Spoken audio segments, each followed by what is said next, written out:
ԱՄՆ հյուպատոսարանի դիմաց հավաքված մարդիկ խաղաղ ցույց են անում, որի ընթացքում հիշատակում են վարչապետ Նիկոլ Փաշինյանի անունը, նրան տարբեր որակումներ տալով ներկայացնում ենք առանց մեկնաբանության։ Ցուցադրեք ոստիկանական մեքենաները, թե ինչպես է խաղաղ ցույցին, ոստիկանությունը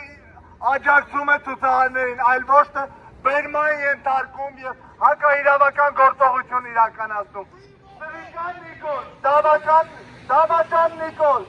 տեսնում ես ինչ երկիր է Միացյալ Նահանգները եւ ոչ մի պարագայում Վարդան Ղուկասյանի արտահանումը չի լինելու։ Տական, դուք այս քայլով քարապատկեցիր Վարդան Ղուկասյանի վարկանիշը։ Տական, քո անգրագիտության արդյունքում Վարդան Ղուկասյանի ռեյտինգը տասնապատկվել է։ Տական, Վարդան Ղուկասյանը երբեք չի արտահանվելու Հայաստանի Հանրապետությանը։ Տական, Գնացեք սայդ վարքի վրա։ Ինչ է վարչապետ լինել